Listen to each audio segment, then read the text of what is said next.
Hi everyone, welcome to our channel. ఈరోజు మనతో పాటు సీనియర్ జర్నలిస్ట్ దాము బాలాజీ గారు ఉన్నారు. ఆయనతో మాట్లాడే ప్రయత్నం చేద్దాం. నమస్తే sir.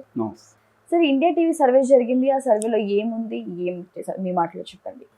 India TV CNX survey ఇది రెగ్యులర్గా చేస్తున్నారు. ఇదేం ఫస్ట్ టైం కాదు. లాస్ట్ మంత్ కూడా మాట్లాడుకున్నామండి. ఇప్పుడు ఫ్రెష్గా అంటే బీజేపీతో పొత్తు కుదిరినాక మోడీ వచ్చిపోయిన తర్వాత ప్రజెంట్ సిచ్యువేషన్ ఎలా ఉందనేది మళ్ళీ ఒకసారి ఆ సర్వే చేసింది.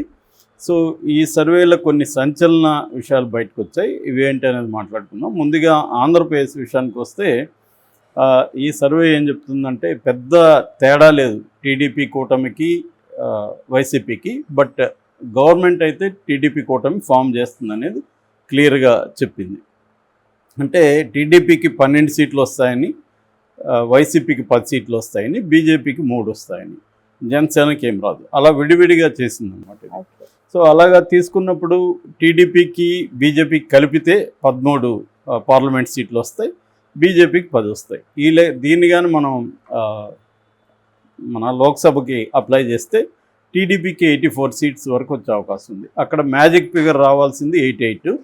సో టీడీపీకి సొంతంగా మెజారిటీ రాదు గవర్నమెంట్ ఫామ్ చేయడానికి అనేది ఈ సర్వే చెప్తుంది. అయితే బీజేపీకి 3 వస్తాయి కాబట్టి ఆ లెక్క వేసుకుంటే అక్కడ 20 వరకు బీజేపీకి వస్తాయి. సో అది కలుపుకున్నప్పుడు కూటమి కంఫర్టబుల్గా గవర్నమెంట్ ఫామ్ చేయొచ్చు. దీన్ని బట్టి ఏంటంటే బీజేపీకి 3 సీట్లు వస్తాయనేది కొద్దిగా విచిత్రంగా ఉంది, చెప్పలేము. ఎందుకంటే ఈసారి అట మొగ్గుగానే ఉంటే తెలుగుదేశం జనసేన ఓట్లు కానీ ట్రాన్స్ఫర్ అయితే బీజేపీకి రావచ్చు, ఆశ్చర్యమేం లేదు. ఏదేమైనా బీజేపీకి ఈసారి 3 వస్తాయి కాబట్టి దాన్ని బేస్ చేసుకున్నప్పుడు గవర్నమెంట్ అయితే ఫామ్ చేయొచ్చు. అయితే బీజేపీ మీద డిపెండ్ అయ్యి గవర్నమెంట్ నడపాల్సి ఉంటుంది చంద్రబాబు, ఎందుకంటే ఆయనకి ఇండిపెండెంట్గా మెజారిటీ లేదు. అది మేజర్గా చెప్పింది. ఇక కర్ణాటక తీసుకుంటే కర్ణాటకలో ఆల్రెడీ బీజేపీకి 26 సీట్లు ఉన్నాయి. అంటే సొంతంగా 25 ఉన్నాయి, సుమలత సీటుతో కలిపితే 26 ఉన్నాయి. అయితే ఇప్పుడు సుమలత అడ్డం తిరిగింది, రెబల్గా మారింది అక్కడ. కాబట్టి సుమలతని పక్కన పెట్టేస్తే బీజేపీ అక్కడ 22 సీట్లలో పోటీ చేస్తుంది. ఈసారి జేడీఎస్తో కలిసిందన్నమాట. సో జేడీఎస్కి 3 ఇచ్చారు. సో ఈ కూటమిలో బీజేపీ ఈసారి 24 సీట్లు వస్తాయని ఈ సర్వే అంచనా వేసింది. సో మామూలుగా 24 రావడం అంటే కాంగ్రెస్కి అక్కడ పెద్ద దెబ్బ. కాంగ్రెస్కి ఓన్లీ 4 సీట్లు వస్తాయని చెప్పింది. ఇక కర్ణాటకలో తీసుకుంటే కాంగ్రెస్కి 9 వస్తాయని చెప్తుంది, బీఆర్ఎస్కి 2 వస్తాయి, బీజేపీకి 5 వస్తాయి, ఎంఐఎంకి 1 వస్తుంది. ఇది ఈ ఇండియా టీవీ సిఎన్ఎక్స్ సర్వే. దీంతోపాటు పీపుల్స్ పల్స్ అనే ఒక సర్వే వచ్చింది. బట్ ఆ సర్వేలో ఓన్లీ పర్సంటేజ్ మాత్రమే చూపిస్తున్నారు, ఇంకా సీట్ల విషయాలు తెలియదు. మేబీ ఈరోజు ప్రకటించవచ్చు. ఆ సర్వేలో ఏముందంటే అది కూడా టీడీపీ క్లియర్ విన్ అని చెప్తుంది. టీడీపీ కూటమి క్లియర్ విన్, అదేమో స్వీప్ చేస్తుందని చెప్తుంది. మామూలు స్వీప్ కాదు, అది చెప్తున్నది ఏమంటే 62% ఓట్లు వస్తాయని. ఇది ఎవరు కూడా ఊహించలేరు, నమ్మడం కూడా కష్టమే. కానీ మరి పీపుల్స్ పల్స్ అది చెప్తుంది. వైసీపీ ఏమో 29%కి పడిపోతుందని, కాంగ్రెస్ 3.9, అదర్స్ 4. అంటే ఈ పీపుల్స్ సర్వేలో ఉండే ఒక ప్రాబ్లం ఏంటంటే మామూలుగా మనకి ట్రెడిషనల్ ఓట్ల షేరే మినిమం 35 నుంచి 40% వైసీపీకి ఉంటుంది. సో వీళ్ళు చెప్పేదాని ప్రకారం వైసీపీకి ట్రెడిషనల్ ఓటు కూడా ఇటు వచ్చేస్తుంది కూటమికి. సో అంత వ్యతిరేకత ఉందా అనేది మనకి మామూలుగా అయితే అనేక రిపోర్ట్లు చూసుకున్నప్పుడు ఈ ఫస్ట్ చెప్పిన ఇండియా టీవీ సిఎన్ఎక్స్ దగ్గరగా ఉంది. ఎందుకంటే ఎటువైపు కూడా కంప్లీట్ స్వీప్ అనేది ఇప్పటివరకు అయితే లేదు. ఎవరు గెలిచినా కూడా టైట్గానే గెలుస్తారనేది అందరూ చెప్తున్నారు. మొన్న బీబీసీ వాళ్ళు కూడా చెప్పింది ఏంటంటే మాకు అసలు పల్స్ కరెక్ట్గా తెలియట్లేదు అని వాళ్ళు చెప్తున్నారు. ఇంకా అంటే ఇంకొంత టైము, ఇంకా మనకి 40 రోజులు టైం ఉంది కాబట్టి ఇంకా కూడా మారచ్చు. రోజుకి అక్కడ ఏంటంటే ఆంధ్రప్రదేశ్లో రోజుకు ఒక డ్రామా జరుగుతూ ఉంటుంది కాబట్టి ఏ డ్రామా వల్ల ఏం జరుగుతుందో తెలియదు. ఇప్పుడు కొత్తగా అక్కడ మనం చూసాము మన వాలంటీర్ల ఇష్యూ, పెన్షనర్ల ఇష్యూ. అది ఎవరికి ఎఫెక్ట్ అవుతుంది అనేది కరెక్ట్గా చెప్పలేకపోతున్నారు. కొంతమంది ఏమో అది తెలుగుదేశం కూటమికి ఎఫెక్ట్ అవుతుంది, ఎందుకంటే చంద్రబాబు నాయుడే చేయించాడని జనం నమ్ముతున్నారు. అది చేసింది ఎవరు? నిమ్మగడ్డ రమేష్ కుమార్ టీడీపీ ప్రో అని అందరికీ తెలుసు. రెండోది వైసీపీకి యాంటీగా ఉండాలని చేశారు, దాంట్లో అయితే డౌట్ లేదు. దాన్ని ఉపయోగించుకొని అక్కడ ఎలక్షన్ కమిషన్ కరెక్ట్గా చేయలేదు. కానీ ఎలక్షన్ కమిషన్ ఎప్పుడైతే కరెక్ట్గా చేయలేదో తెలుగుదేశం వాళ్ళు ఇది ప్రభుత్వం చేయలేదు అంటున్నారు. ప్రభుత్వం అంటే ఇవాళ ఎలక్షన్ కమిషనే కదా, జగన్ ప్రభుత్వం కాదు. సో సిఎస్ని మాట్లాడుతున్నాడు. సిఎస్ కూడా ఎవరు కంట్రోల్లో ఉంటారు? జగన్ కంట్రోల్లో ఉండడు, మన ఎలక్షన్ కమిషన్ కంట్రోల్లో ఉంటారు. ఎలక్షన్ కమిషన్ చెప్పినట్టు అనకపోతే సిఎస్ని కూడా మార్చే అధికారం ఎలక్షన్ కమిషనర్కి ఉంటుంది. సో కాబట్టి ముందస్తుగా వాళ్ళు ప్లాన్ చేయకపోవడం, సో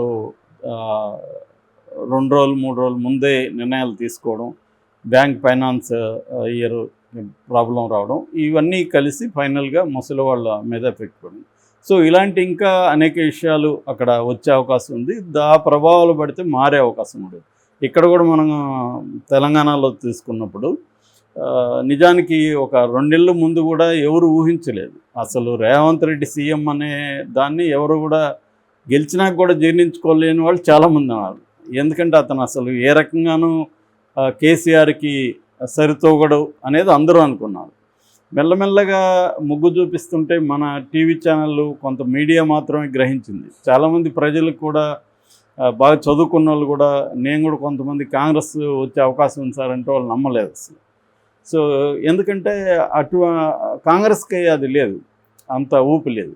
రేవంత్ రెడ్డికి కూడా ఆయన బూతులు తిడుతూ ఉంటాడు, మాట్లాడుతాడు, ఒక మెచ్యూరిటీ ఉన్న నాయకుడు కాదు అన్న అభిప్రాయం ఉంది. అయితే అదంతా కూడా తప్పని తర్వాత ఇదైంది. సో అందుకని ప్రీ పోల్ సర్వేలు కూడా అన్నీ అక్యురేట్గా ఇక్కడ చేయలేదు. మళ్ళీ కేసీఆర్ వస్తాడు, హ్యాట్రిక్ వస్తుంది అనే అందరూ నమ్ముతున్నారు. సో అలాగా ఇప్పుడు ఆంధ్రప్రదేశ్లో కూడా ఆంధ్రప్రదేశ్లో అయితే ఇంకా క్వైట్ విచిత్రం ఏంటంటే, ఒక్కో సర్వే ఒక్కో రకంగా చెప్తుంది. ఒక సర్వే ఏమో అబ్సల్యూట్ మెజార్టీ తెలుగుదేశం ఉంటుంది కూటమి, ఇంకొక సర్వే ఏమో అబ్సల్యూట్ మెజార్టీ వైసీపీ అంటుంది, ఇంకొన్ని సర్వేలు ఏమో టైట్గా తెలుగుదేశం వస్తుందని, ఇంకొన్ని సర్వేలు టైట్గా వైసీపీ వస్తుందని, ఇలాగ ఓవరాల్గా 2 ఎక్స్ట్రీమ్స్గా అక్కడ మనకు కనిపిస్తాయి. అంటే దాన్ని బట్టే ఏంటంటే ఇంకా ప్రజల నాడి అంటాం కదా, ఆ నాడి ఎవరు కూడా పట్టుకోలేకపోతున్నారు. ఎందుకంటే స్వీప్ ఉంటే జనరల్గా తెలుస్తుంది, అది కూడా చెప్పలేము. ఎందుకంటే 2019లో వైసీపీకి అంత స్వీప్ ఉందని ఎవరూ చెప్పలేకపోయారు. తెలుగుదేశం వస్తుందని చాలామంది నమ్మారు, కానీ అది వైసీపీకి స్వీపింగ్ విక్టరీ వచ్చింది. సో అంత స్వీప్ ఉంటేనే చెప్పలేని టైంలో ఇవాళ స్వీప్ ఉందా లేదా కూడా ఎవరికి అర్థం కావట్లేదు. కాకపోతే ఏంటంటే హోరాహోరీ ఫైట్ అయితే ఉంది. ఎందుకంటే జగన్కి వ్యతిరేకత అయితే ఉంది కొన్ని సెక్షన్లో. ఆ వ్యతిరేక ఓటుని చీలొద్దని చెప్పి వీళ్ళు ముగ్గురు కలిశారు. ఇంకోవైపు కాంగ్రెస్ కూడా కొద్దిగా గతంతో పోలిస్తే ఖచ్చితంగా బలపడే అవకాశం ఉంది. ఎందుకంటే కాంగ్రెస్ కూడా షర్మిల వల్ల కొంత ఊపు రావడం, ఇటు కూటమి కూడా కొన్ని చోట్ల కాంగ్రెస్కి సపోర్ట్ చేయడం, ఇలాంటివి జరుగుతున్నాయి. సో ఫర్ ఎగ్జాంపుల్ కడపల షర్మిల నిలబడడం వల్ల కడపలో తెలుగుదేశం సపోర్ట్ చేస్తుంది. అందుకని ఒక వీక్ భూపేష్ రెడ్డి అని ఒక వీక్ క్యాండిడేట్ని అక్కడ నిలబెట్టింది. దీనివల్ల ఏమవుతుంది, ఆ నియోజకవర్గ పరిధిలో ఉండే 7 అసెంబ్లీ సెగ్మెంట్లలో కూడా ప్రభావం పడే అవకాశం ఉంది. సో ఆ రకంగా అక్కడ షర్మిల వల్ల కొంత వైసీపీకి నష్టం జరిగే అవకాశం ఉందనేది చెబుతున్నారు. సో ఆ రకంగా తీసుకున్నప్పుడు ఈసారి అక్కడ టైట్గా ఉండే అవకాశం ఉంది. ఎందుకంటే జగన్కి పూర్ పీపుల్ పథకాలు ఇచ్చేవాళ్ళు గట్టిగా ఉన్నారని చెప్తున్నారు. అట్లాగే కొన్ని సామాజిక వర్గాలు, ముఖ్యంగా ఎస్సీ, ఎస్టీ, తర్వాత మైనారిటీస్, వీళ్ళు అక్కడ ఉన్నారు. ఎందుకంటే క్రిస్టియానిటీ కూడా మనకు తెలియకుండానే అక్కడ ఎక్కువ ఉంది. అంటే డేటా చూసినప్పుడు క్రిస్టియన్స్ తక్కువ ఉంటారు, కానీ మామూలుగా 20% వరకు ఉంటారని చెప్తున్నారు. ఎందుకంటే డేటాలో వాళ్ళు ఎస్సీగాను లేకపోతే ఇంకొకటి నమోదై ఉంటుంది కాబట్టి క్రిస్టియన్ అనేది కనపడదు. సో ఆ రకంగా ఉండే అవకాశం ఉంది. ఏదేమైనా ఇండియా టీవీ సర్వే మాత్రం క్లియర్గా కూటమి అధికారంలోకి వస్తుందని చెప్తుంది.